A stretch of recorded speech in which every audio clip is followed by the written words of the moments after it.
সাগরে একদিন চুপ করে উঠতে হবে অসীম সাগরে, একদিন চুপ করে উঠতে হবে অসীম সাগরে।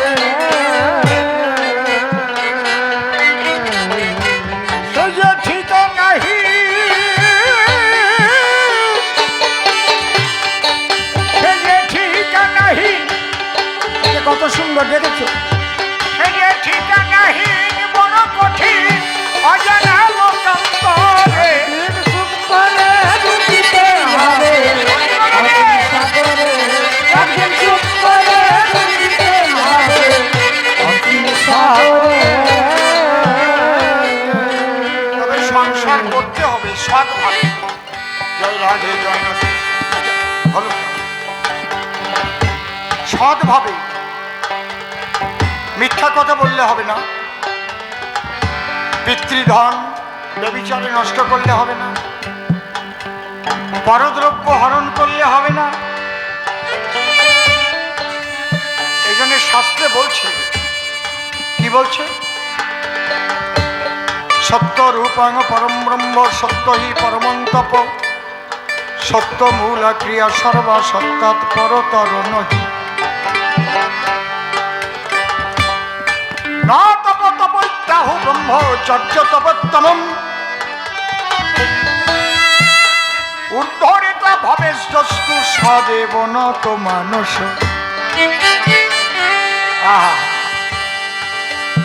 তুমি মহামানব হবে, সংসারে থেকে গোবিন্দ তোমাকে দেখা দেবে। স্বামী স্ত্রী অনুমান নয়, বর্তমান ভজনে রত থাকবে। তোমার সংসারই হবে মধুর বৃন্দাবন ধাম। এই সংসারই আমার গোবিন্দের নাম, সেই নামের মধ্যে দিয়েই তোমার হবে পরিণাম। সকালবেলা উঠে করপুটে তার কাছে প্রার্থনা করবে, প্রভু হে প্রভু, সবই তো তোমার। অদ্য দিবাভাগে কর্মে ব্রতী হব প্রভু, তুমি আমার দ্বারা অসৎ কর্ম যাতে না হয় তার জন্য আমাকে পথ দেখিয়ে দিতে হবে। যেমন অর্জুনের রথের সারথি হয়েছিল, তার 6টা অশ্বে বলগা ধরেছে। তুমি আমার সরণীপুর বলগা ধরে তুমি সব পথে চালনা করো। জীবের নিষ্ঠার লাগি নন্দসুত হরি ভুবনে প্রকাশ হলেন গুরুরূপ। সেই গুরু তোমার পথ দেখাবে, গুরু বাক্য রক্ষা করে চলবে, সদা সত্য কথা বলবে, পিতৃধন রক্ষা করে চলবে, স্বামীর প্রতি স্ত্রীর কর্তব্য পালন করবে, স্ত্রীর প্রতি স্বামীর কর্তব্য পালন করতে হবে। তুমি নেশা করবে, বাড়িতে এসে স্ত্রীকে পিটাবে, আবার তুলসীর মালা গলায়ও নেবে, বাড়ি মন্দিরও থাকবে, কোনো কাজ হবে না।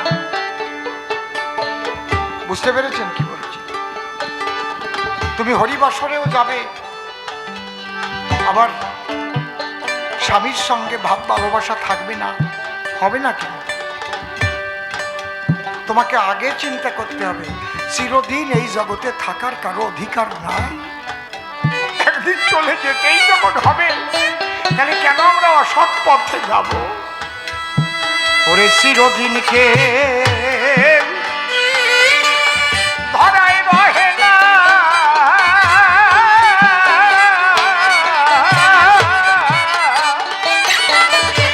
যে যায় সে আর ফিরে এসে সংবাদ কহে না।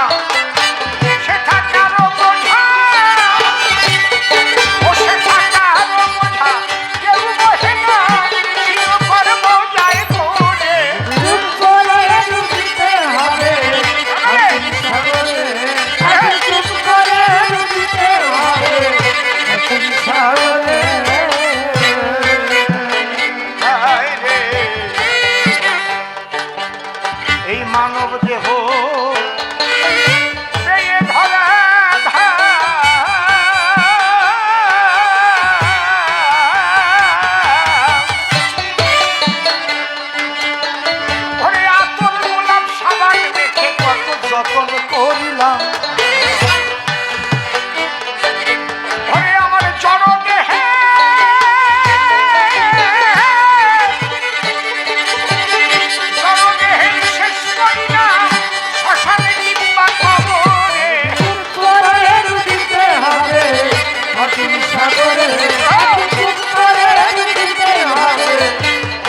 সাগরে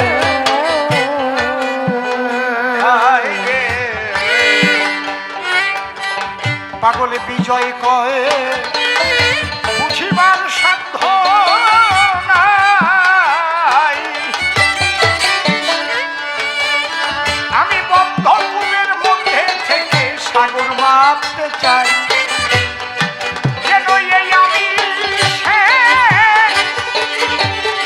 আমি সেই আমার প্রেমিক নাই, এই বাসনায় অন্তরে করে ডুবিতে হবে অসীম সাগরে চুপ করে ডুবিতে হবে অসীম সাগরে এই সংসারে বসিয়া যদি কারো হয় প্রেম উদয়, সেই সে পরমশালী জানি অনিষ্ট। ওরে কলিযুগে সংসার করবে শুনে নিও তাই, সংসারখানা বৃন্দাবন আমরা যেন বানাই। কোথায় সত্য কোথায় নরক কে বলে তা বহুদিন, মানুষের মাঝে স্বর্গ নরক মানুষেতে সুরাসুর। তবে খারাপ কর্ম করিলে তুমি খারাপ ফলই পাবে, এইটা কিন্তু সবসময় তোমার মনে রাখতে হবে। তুমি যদি পরের টাকা চুরি করো পুলিশ তোমায় ধরে, তারপরে নিয়ে ঢুকাবে জেলখানার ভিতরে। ভালো কর্ম করলে পরে ভালো স্থান পাবে, ভালো আসন দিয়ে মানুষ তোমায় পূজা যে করবে। ভেবে দেখেন এই আশ্রম প্রতিষ্ঠাতা যিনি ছিলেন, জগতের কল্যাণের জন্য কর্ম করে গেলেন, তার নামটা কি ছিল তা জানে গো সবাই। রাধারমণ গোস্বামী আমি প্রণামও জানাই। তিনি চলে গেছেন কিন্তু পড়ে আছে স্মৃতি, হাজার হাজার মানুষের তার প্রতি প্রীতি। সৎকর্মের মধ্যে দিয়ে তিনি আছেন বেঁচে, না থাকিলেও তিনি আছেন আমার কাছে। এইভাবে তোমরাও চলবে গো।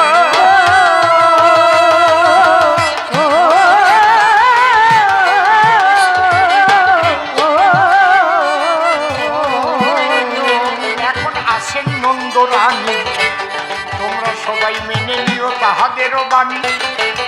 সৎভাবে জীবন যাপন তারা করে গেল, তাদের দ্বারাই এত সুন্দর প্রতিষ্ঠান আজ হলো। যে কারণে ভিক্ষা চেয়েছে আপনাদের ঠাই, সকলের দ্বারা যেন সেই মন্দিরটি গড়ায়। তবে ঠাকুরের নামে চাইলে খুচরো পয়সা দেয়, 1 টাকা হলে কি একটা চাও খাওয়া যায়। ভগবানকে যদি কেউ ভালোবাসতে পারে, একটা চায়ের পয়সা যদিও সে না দেয়, তারে 10 টাকা তুলতে যদি মনে কষ্ট হয়, আবার বিপদে পড়লে ভগবানকে কর, হে ঠাকুর আমার যে হয়েছে ব্যারাম, একবার তুমি আমায় করে দেওয়া রাম। ঠাকুর ভাবে সেদিন তুমি হরি সবাই গেলে, আমার জন্য চাইলে কেন 1 টাকা দিলে। দেওয়ার বেলা নাই, শুধু চাওয়ার বেলায় তাই। যেমন দেবা তেমন পাবা আমি বলে যাই। এই জন্য সৎভাবে বড় জীবন, ঈশ্বরের নামে কিছু করিও অর্পণ। সাধু সেবা বৈষ্ণব সেবা দিও সংসারে, তাহাদের আশীর্বাদে পাপ যাবে সোজে। আর তোমরা শুদ্ধভাবে কাটাবে জীবন। আমার নিত্যানন্দ প্রেমানন্দ করেছে বন্ধন, সেই নিতাইয়ের পথে যারা ধরিয়া চলিবে, যারা গৌরাঙ্গের কৃপা গাড়ি পাবে। নিত্যানন্দের কৃপা হবে না কোজার, তারে দেখা দেবে না মোর গৌর সুন্দর। কলিযুগে সংসার শ্রেষ্ঠ বটে হয়, দেখাইয়ে যায়। এই জন্য সেই পথ নিতাই দেখাইল, নিতাই গৌর প্রেমানন্দে হরি হরি বল। পরিষ্কার জবাব দিলাম সভ্য সবার খাই, প্রথমবারে বেশি বলে আর প্রয়োজন নাই।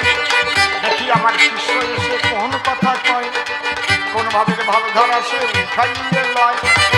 একা একাই আমি কেন বলতে যাবো বেশি, তাহলে শিষ্য আমার হবে যে অখুশি। এই জন্য মনে মনে করলাম চিন্তন, দেখি সে এসে কি করে আলাপন। নতুন নতুন প্রশ্ন যদি আমায় করে দান, আমি বললাম সত্য ব্রহ্মচর্যই প্রধান। আবার